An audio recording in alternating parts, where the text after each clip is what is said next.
예, 귀한 찬양을 감사드립니다. 대림절 세 번째 주일을 우리가 맞이했습니다. 올 한 해도 이제 몇 주 남지 않은 가운데에 여러 가지 많은 것들을 지난번에도 말씀을 드렸습니다만 생각게 한다라는 그런 것들이 개인적으로 여러분들의 삶 속에서도 되어지지 않을까 싶습니다. 장로님께서 기도를 하셨습니다. 아무것도 염려하지 말고 오직 기도와 간구로 우리가 구할 것을 너희 구할 것을 어떻게 해요? 감사함으로 하나님께 아뢰라. 그래야면 모든 지각에 뛰어나신 하나님의 평강이 그리스도 예수 안에서 너희의 마음과 생각을 지키게 될 것이다. 많은 것들을 포함하고 있죠. 요즘에 내 생각, 내 뜻과는 다른 말씀을 하고 있는데 그 말씀이 진리이다. 아무것도 염려하지 않을 수 없는 사람. 그럼에도 염려하지 말라고 말씀하면서 하나님께서 모든 지각에 뛰어나셨다. 그리고 하나님의 평강이 그리스도 예수 안에서 우리의 마음과 생각을 지키고 있다. 성경에서 마음과 그리고 생각이라고 하는 단어들을 많이 말씀해 놓고 있습니다. 그런데 과연 거기에서 지각에 뛰어나신 하나님이 우리의 마음과 생각을 지키신다. 말씀한 구절로 끝날 수 있는 것이 아니라 여러 가지 엄청난 많은 것들을 다시 되새겨보아야 할, 되돌아보아야 할 그런 말씀이지 않을까 그런 생각을 해봅니다. 대림절이기 때문에 말씀 한 절 한 절을 우리가 더 깊이 묵상함으로 하늘에서 부어지는 은혜, 그런 것들을 우리가 조금 영적인 감각적으로 끼어있는 시간, 그런 시기가 되어야 되지 않을까. 오늘 성경에서 말씀하고 있는 부분이 바로 그겁니다. 염려하지 말고 하나님을, 지각에 뛰어나신 하나님을 붙잡아라. 그것은 너의, 지난번에도 말씀을 드렸습니다만 너의 하나님, 누구의 하나님이 아닌 나의 하나님. 오늘 성경에서 말씀하고 있는, 그리고 드리고 싶은 말씀이 바로 그겁니다. 여러 가지 이런 저런 말씀보다는 나의 하나님이라고 고백하는 것, 그걸 위해 예수님께서 이 땅에 나셨고 오셔서 사역을 하셨으며 그리고 십자가를 지시고 죽으셨다가 다시 부활하셨고 그리고 성령을 우리에게 주신 이유, 한마디로 그것은 나의 하나님, 사람이 살아가면서 나의 하나님이 있어야 된다. 그런 믿음을 말씀하고 있는 것이 성경이다 라는 겁니다. 구약시대의 성소 내지는 성막을 보면 매우 제한적이었습니다. 이 말씀을, 이 단어를 계속 이 시간에는 반복해서 사용하게 되어질 겁니다. 누구나 아무나가 아닌 특정한 어떤 사람, 그리고 그 한 사람마저도 자유롭게가 아닌 정해져 있는 단 한 번 하루, 그런데 그 사람에게 있어서 대제사장이라고 하죠. 그 사람에게 있어서 그날은 쉬운 날이 아니었습니다. 하나님을 만나러 가는 길임에도 하나님의 임재가 무엇인가, 하나님 앞에 자신이 아닌 모든 사람들의 잘못을 대신하여서 하나님 앞에 서는 것임에도 그는 두렵고 떨릴 수밖에 없었을 겁니다. 그것이 성막, 성소가 가지고 있는 그런 이야기입니다. 매우 신중해야 합니다. 왜 그렇습니까? 성소에는 하나님의 임재가 있는 곳이기 때문이죠. 그러면서 그것이 자연스럽게 이제 소위 구약 시대의 신앙의 중심으로 자리하게 되어집니다. 하나님께서 어디에 계시냐? 성막에 계신다. 하나님의 임재는 어디에 있느냐? 그것은 성소에 있다. 더 정확하게 말씀을 드리면 지성소에 하나님께서 머물러 계신다라고 하는 것이 구약시대 이스라엘 백성들의 신앙의 중심이었다라고 볼 수 있죠. 그러면서 히브리서 8장 말씀은 땅의 성전이 있고 하늘의 성전이 있고 땅의 성전이 있다라면서 땅의 성전은 하늘에 있는 성전의 그림자일 뿐이다 라고 말씀을 하면서 하늘의 성전이 땅과 하늘과의 어떤 그 차이를, 거리를 말씀하고 있는 것이 아니라 우리의 마음을 말씀하고 있습니다. 그래서 하나님께서 모세에게 써주신 그 돌판이 아닌 마음에 새겨주시는 언약, 말씀, 그것을 새 언약으로 확인시켜 주고 있습니다. 그러면서 오늘 본문에 있는 히브리서 9장에 가서는 가장 중요한 피에 대해서 말씀하고 있습니다. 옛 언약의 제사법, 특히 지상지성소가 가지고 있는, 성소가 가지고 있는 한계, 그것을 지적하면서 예수 그리스도의 피로 단번에 이루신 영원한 속죄를 비교하고 있다고 볼 수 있습니다. 그렇습니다. 성막이라고 하면 먼저 구분되어졌다라고 하는 것을 떠올릴 수밖에 없습니다. 성막은 두 개의 방으로 이루어져 있죠. 그 중에 하나가 지성소라고 하는, 우리가 알듯이 앞서 말씀드린 바와 같이 하나님의 거룩한 임재, 영광의 장소를 지성소라고 되어 있습니다. 단순히 이것은 성소와 지성소로 분리되어져 있다라고 하는 개념보다는 막혀 있었다는 겁니다. 제한되어져 있다라고 하는 말과 동시에 성소와 지성소로 나누어져 있었다는 것은 단순한 분리가 아닌 막혀 있었다는 것입니다. 무엇이요? 하나님의 거리와 사람의, 인간과의, 당시의 구약의 관점에서 인간과의 거리가 막혀 있었다는 것을 성경은 나타내 보여주고 있습니다. 8절 말씀을 다시 읽어봅니다. 첫 장막이 서 있는 동안에는 성소에 들어가는 길이 아직 나타나지 아니하였더라 라고 말씀하고 있죠. 성소로 들어갈 수 있는 길이 나타나지 아니하였더라. 왜 그렇습니까? 성소까지는 그래도 어느 정도는 열려 있습니다. 하지만 여기에서 말씀하고 있는 성소에 들어가는 길이 나타나지 않았다는 것은 성소, 지성소의 구분이 아닌 지성소에 들어갈 수 있는 길이 열려져 있지 않았다.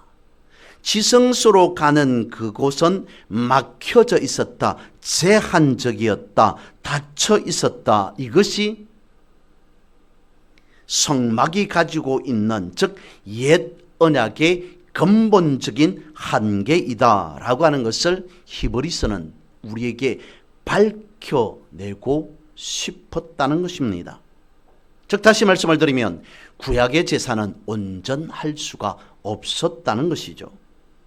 9절과 10절 말씀을 다시 읽습니다. 이 장막은 현재까지의 비유니 이에 따라 드리는 예물과 제사는 섬기는 자를 그 양심상 온전하게 할 수 없나니 이런 것은 먹고 마시는 것과 여러 가지 씻는 것과 함께 육체의 예법일 뿐이며 계획할 때까지 맡겨둔 것이라. 구약의 제사는 그랬습니다. 반복적으로 드려야만 했습니다. 언제 어떠할 때요? 정해져 있는 제사에 드릴 때가 있습니다. 시기가 있습니다. 뿐만 아니라 누군가가, 어떤 사람이 잘못했으면 잘못한 그것에 대해서도 다시 제사를 드려야 됩니다. 사람이 살아가면서 한 번만 하나님 앞에 잘못하게 되어질까요? 반복적으로 제사를 드려야 했다는 것입니다.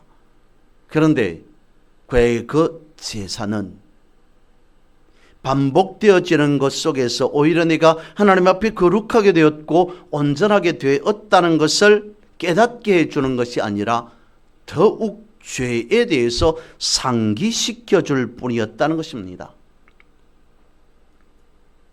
무엇을 말씀하고 있냐면 죄를 짓는 내지는 죄를 지었던 사람의 내면, 본문의 말씀대로 한다면 양심을 근본적으로 깨끗하게 할 수 없었던 것이 구약의 제사였다라고 하는 것으로 육체의 예법에 불과하였다. 매우 제한적이었다는 것입니다. 그것이 또한 더불어서 한시적이었다. 한시적인 제도에 불과하였다라고 하는 것을 같이 말씀해 주고 있습니다.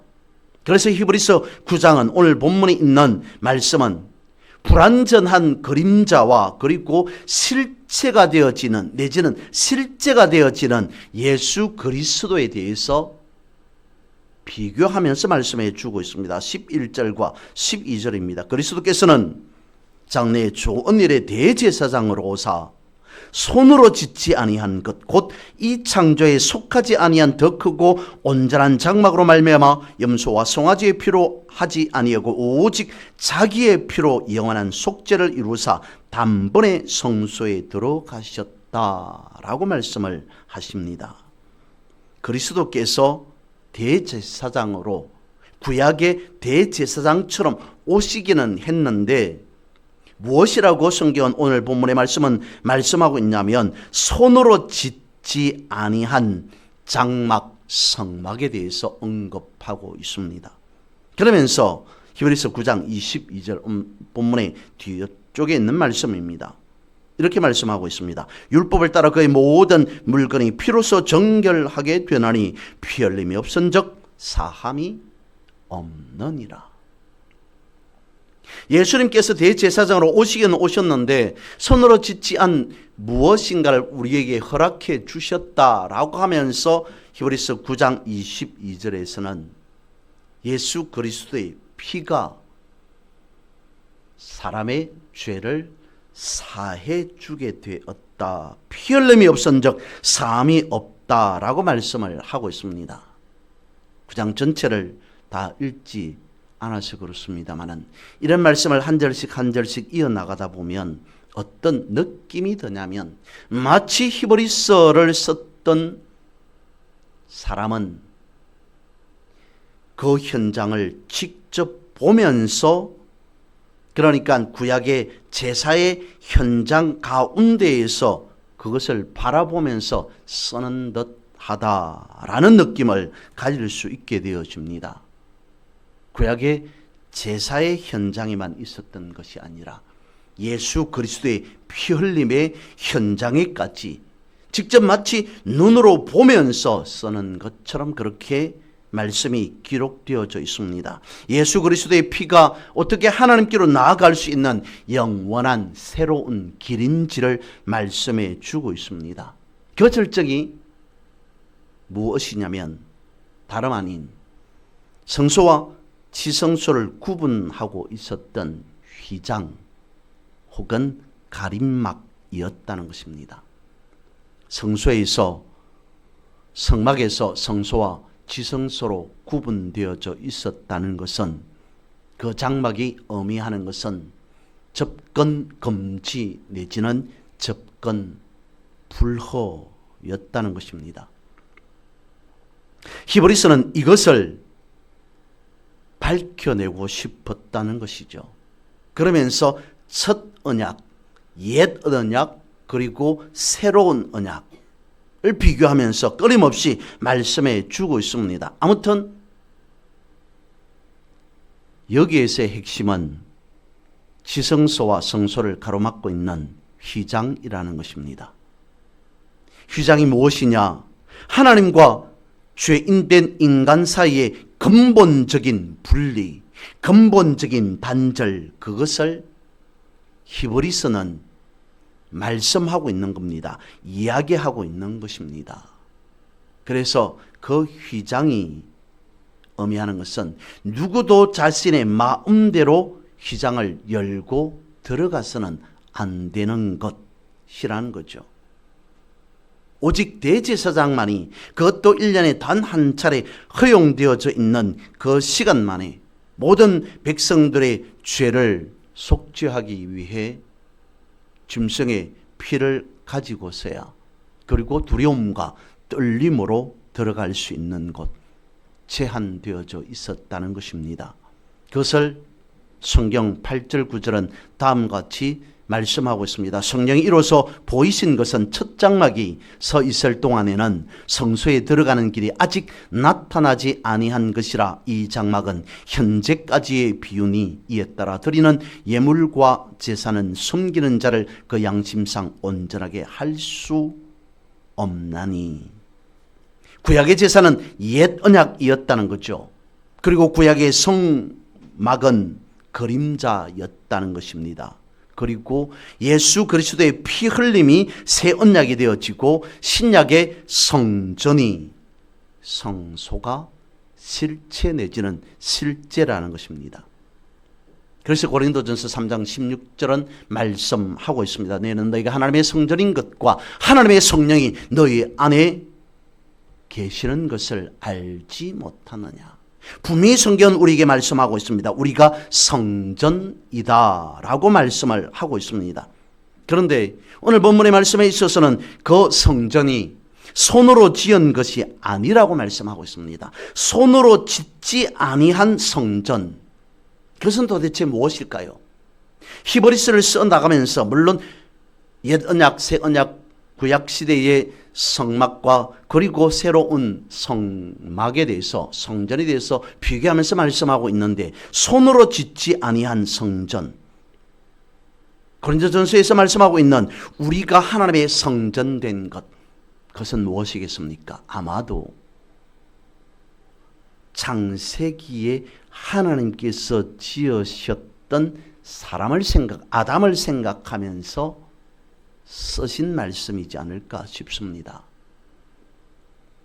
손으로 짓지 아니한 성전, 그것은 하나님께서 사람의 코에 불어넣으신 생기였다는 것이죠. 지난번에 한번 말씀을 드렸는지 모르겠습니다만, 하나님께서 아담을 지으시면서 흙으로 지어서 그 코에 생기를 불어넣어서 아담이 생명이 되었다, 호흡하는 사람이 되었다, 산 사람이 되었다라고 성경은 말씀해 주고 있습니다. 하나님께서 입김으로 아담의 코에 생기를 불어넣으셨다는 것을 우리가 조금 더 이해하려면 어떻게 설명할 수 있을까 생각해 보았습니다. 하나님께서 아담에게 인공호흡해 주셨다라는 겁니다. 어떤 사람이 물에 빠졌습니다. 숨을 쉴 수 없습니다. 숨을 쉬지 못하는 상태가 되었습니다. 부랴부랴 어떤 사람이 물에 빠진 사람을 건져왔습니다. 숨을 쉬지 못하니까 숨을 쉬게 해야 됩니다. 무엇으로요? 인공호흡으로. 하나님께서 숨 쉬지 못하는 아담의 코에 생기를 불어넣었다는 것은 아담을 살려주셨다는 것입니다. 그러면 물에 빠진 사람을 건져서 인공호흡한다는 것은 단지 숨만 집어넣는 겁니까? 아닙니다. 1차적으로는 숨이 들어가야만이 물에 빠져서 숨 쉬지 못하는 사람이 숨을 쉬게 되어지겠죠. 그런데 그것이 숨만 집어넣은 겁니까? 조금 더 생각해 보면 생명을 집어넣은 겁니다. 한 사람이 사람을 살리는데도 그런데 하나님께서 아담의 코에 숨을 불어넣으셨다는 겁니다. 하나님의 전부를 불어넣으신 겁니다. 하나님의 생명이 사람 속에 들어간 것이 창세기에서 말씀하고 있는 하나님이 아담의 코에 숨을 불어넣으시사라고 하는 말씀, 그것을 히브리서 기자는 생각하지 아니하였겠느냐. 그래서 손으로 짓지 아니한 성전이라고 말씀하고 있습니다. 그것을 본문에서는 양심으로 번역하고 있기도 합니다. 그렇다는 거죠. 하나님께서는 처음부터 아담을 지으신 그 시점에서부터 사람을 성전되게 하셨다는 것입니다. 그러다가 어떤 현상이 일어나게 됩니까? 사람이 범죄하게 되어집니다. 하나님께서 계획하셨습니다. 생각하셨습니다. 아담의 속에 불어넣어진 그 성전을 사람은 볼 수 없게 되었습니다. 범죄함으로. 원래 하나님께서 아담의 코에 불어넣으신 것이 성전이었는데, 즉 하나님의 임재였는데, 하나님의 영광이었는데, 하나님의 생명이었는데 범죄함으로 그것이 단절되게 되었습니다. 사람들에게 이제 눈으로 보이게 해줘야 되겠다라고 하셔서 짓게 하신 것이 성막이었다는 것이죠. 그러면서 성소와 지성소를 구분하면서 휘장을 치게 하였습니다.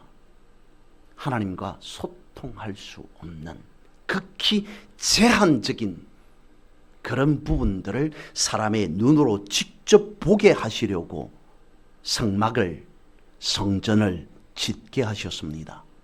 그리고는 휘장이라고 하는 것으로 가로질러 놓으셨는데, 예수님께서 오셔서 다름 아닌 십자가를 지심으로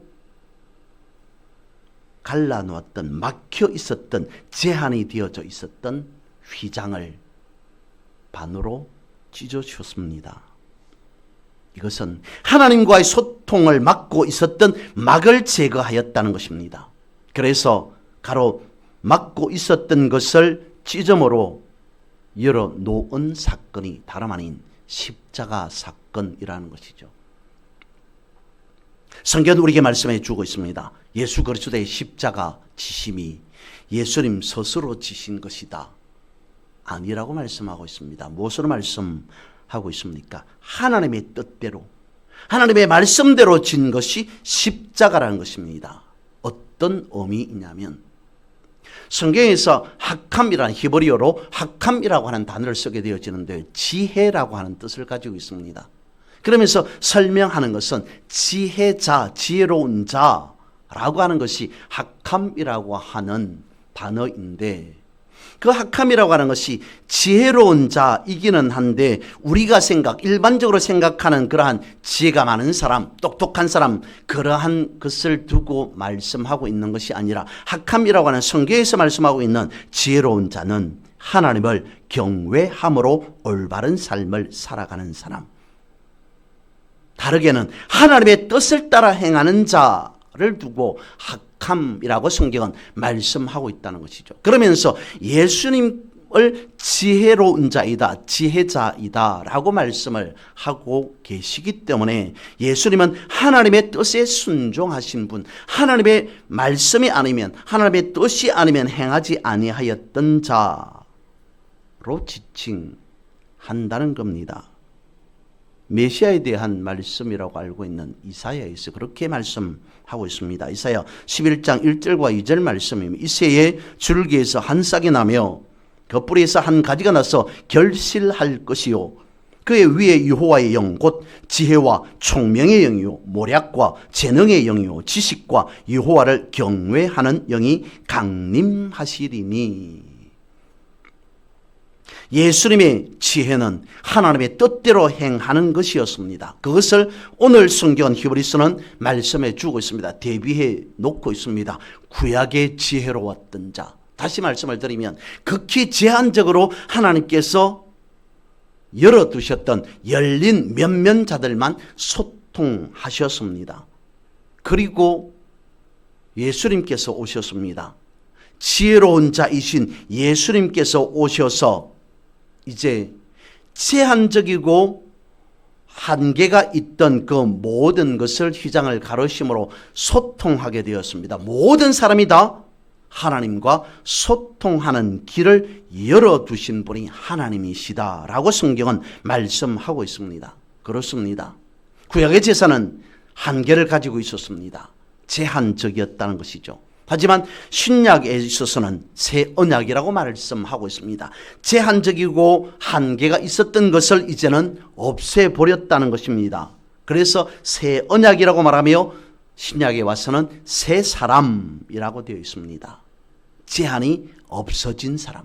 하나님과의 소통에 대한 부분에서 제한이 없어졌다라고 하는 것입니다. 한계를 뛰어넘었다는 것입니다. 제한이 없다는 것입니다. 자유하게 되었다는 것입니다. 그래서 성경 말씀하고 있습니다. 피 흘림이 없으면 사함이 없다. 피 흘림이 없다는 것은 당연히 구약에 대한 제사의 관점을 두고 말씀했겠습니다마는 제한이 되어 있었다는 것입니다. 자유롭지 못하였다는 것입니다. 가로막혀 있었다는 것입니다. 그래서 피 흘림으로 사함을 얻어서 가로막혀 있었던 그 모든 제한이 해제되었다는 것입니다. 자유롭게 소통하게 되었다는 것입니다. 그래서 오늘 본문에서 말씀하고 있는 제한이라고 규정하였던 이 휘장이 가지고 있는 비유, 그것은 무엇이겠냐는 겁니다. 예수님께서 이 땅에 오셔서 십자가를 지심으로 찢어버린 성소의 휘장은 무엇을 상징하느냐? 죄로 가려져 있었던, 그래서 하나님께로 나아갈 수 없었던 그런 죄악된 심령을 찢어버리셨다는 것입니다. 아담이 범죄함으로 사람은 산 자가 아니었습니다. 죽은 자가, 죽었다가 아니고 죽은 자가 되었습니다. 물론 성경은 창세기는 죽는다라고 죽으리라라고 말씀하고 있습니다만 죽은 자가 되어버린 겁니다. 하나님과 소통할 수 없는 존재가 되어버렸다는 것입니다. 그래서 히브리서에서 이것을 밝혀낼 수밖에 없었다는 것입니다. 완전한 것은 무엇인가? 아무리 보아도 구약의 제사는, 구약의 예법은 제한적이었다는 것입니다. 한계가 있었다는 것입니다. 그런데 예수님의 오심은 무엇인가? 예수님의 십자가의 달리심은 무엇인가? 예수님의 부활은 무엇인가? 예수님께서 성령을 주신 것은 무엇인가? 예수님께서 가장 완전하게 이루신 그것, 그림자가 아니고 실체 되신 그리스도께서 이루신 사역, 그것은 이런 것이다 라고 선포하듯이 말씀하고 있습니다. 다시 11절과 12절을 읽어봅니다. 그리스도께서는 장래 주 온일에 대제사장으로 오사 손으로 짓지 아니한 것 곧 이 창조에 속하지 아니한 더 크고 온전한 장막으로 말미암아 염소와 송아지 피로 하지 아니하고 오직 자기의 피로 영원한 속죄를 이루사 단번에 성소에 들어가셨다. 단번에 성소에 들어가셨다라고 하는 것을 우리의 입장, 우리의 관점으로 생각해 보면 앞서 말씀드린 바와 같이 하나님께서 사람에게 생기로 불어넣으셨던 하나님의 자리가 가로막혀 있었다는 것입니다. 원래 우리 안에는 하나님의 자리가 있는데 예수님은 십자가를 통해서 우리 안으로 휘장을 찢으시사 뚫고 들어오셨다. 소통할 수 없게 된 죄악의 휘장을 십자가로 반으로 갈라 놓으셨다라고 말씀하고 있습니다. 휘장이 제거되었습니다. 자유롭게 소통할 수 있게 되었습니다. 옛 제사와 그리스도 제사 사이에 현격한 결정적인 차이점을 말씀해 주고 있습니다. 오늘 본문의 말씀에 뒤가 되어지는 9장 14절은 말씀하고 있습니다. 하물며 영원하신 성령으로 말미암아 흠없는 자기를 하나님께 드린 그리스도의 피가 어찌 너희 양심을 죽은 행실에서 깨끗하게 하고 살아계신 하나님을 섬기게 하지 못하겠느냐라고 말씀하고 있습니다. 아담의 범죄로 죽은 자가 되었다는 것을 본문은 죽은 양심, 죽은 행실이라고 말씀하고 있습니다만 죽은 행실이 어디에서 기인하고 있는가? 양심이 죽었다는 것이죠. 그래서 죽은 양심이라고 말씀하고 있습니다. 그런데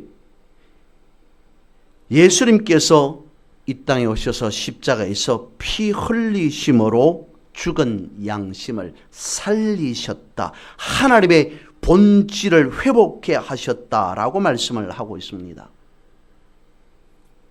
그래서 그리스도의 피가 죽은 양심에까지 파고들어서 스며 들어가야만이 히브리서에서 하시는 말씀대로 한다면 산자가 되어진다.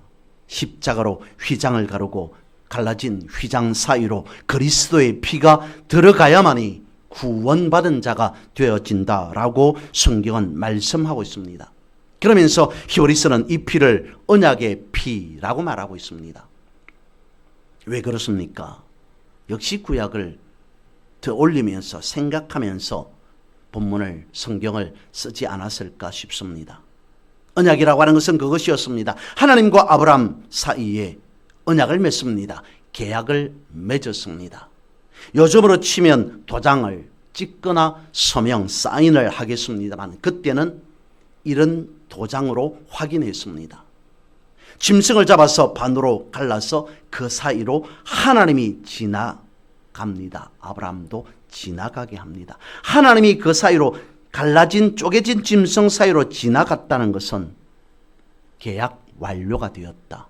언약 완성이 되었다는 것입니다.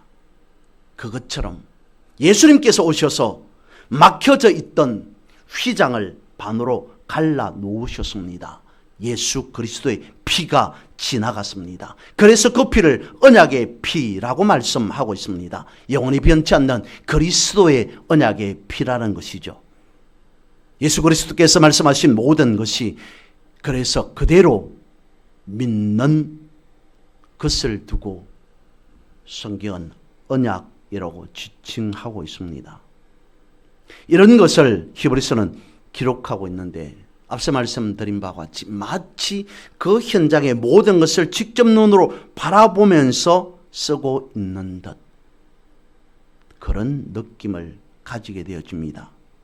죄종으로 살았던 죽은 행실에서 벗어나 이제 기쁨과 감사함으로 살아계신 하나님을 섬기는 새로운 삶을 살아가게 되었다는 것이죠. 살아계신 하나님, 가로막혀서 하나님이 어디에 계시느냐라고 막연하게 소통할 수 없었던 하나님과 동행할 수 없었던 그런 상황에서 하나님과 소통하게 되어진 것이 찢어진 휘장이라고 하는 것에서 성경 말씀해 주고 있습니다. 예수님께서 십자가를 지심으로 휘장을 찢으셨습니다. 십자가가 휘장을 갈라 놓았습니다. 십자가란 무엇인가? 보이는 상징하는 그런 것이라기보다는 성경은 말씀하고 있습니다. 그것이 모세에게는 지팡이였습니다.